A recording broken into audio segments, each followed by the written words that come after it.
نداشتن خواب خوب شبها مشکل خیلی ها هستش که من امروز میخوام با یه نسخه فوق‌العاده عالی و طلایی برات برطرفش کنم. وقتی شبها خوب نمیخوابی مطمئنا در طول روز انرژی خوبی نخواهی داشت. نمیتونی کاراتو درست انجام بدی و همیشه خسته و کسل و گاهی هم عصبی هستی و این به دلیل این هستش که بدنت نتونسته انرژی خوبی رو تأمین کنه. حالا من با یه راهکار فوق‌العاده ساده و راحت میخوام این مشکلت رو برطرف کنم. فقط بهم قول بده حتما این پست رو بفرستی برای اون دسته از دوستانی که میدونی مشکل رو دارن، چون برای سلامتیشون خیلی خیلی میتونی کمک کننده باشی.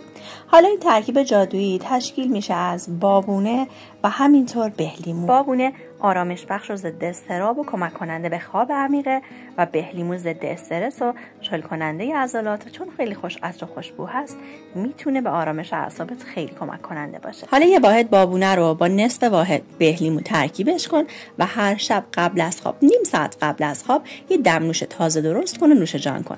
یه قاشق غذاخوری از این ترکیب رو بریز توی لیوان آب داغ، 5 دقیقه بهش زمان بده، بعد صافش کن و با یه ذره عسل مزه دارش کن. چند شب که از این دمنوش استفاده کنی تایم خوابت منظم میشه و خواب راحت تری خواهید. من توی پیجم آموزش‌های ساده و نسخه‌های قدیمی رو دارم که تجربه شده است و به شدت میتونه برای سلامتیت مفید باشه.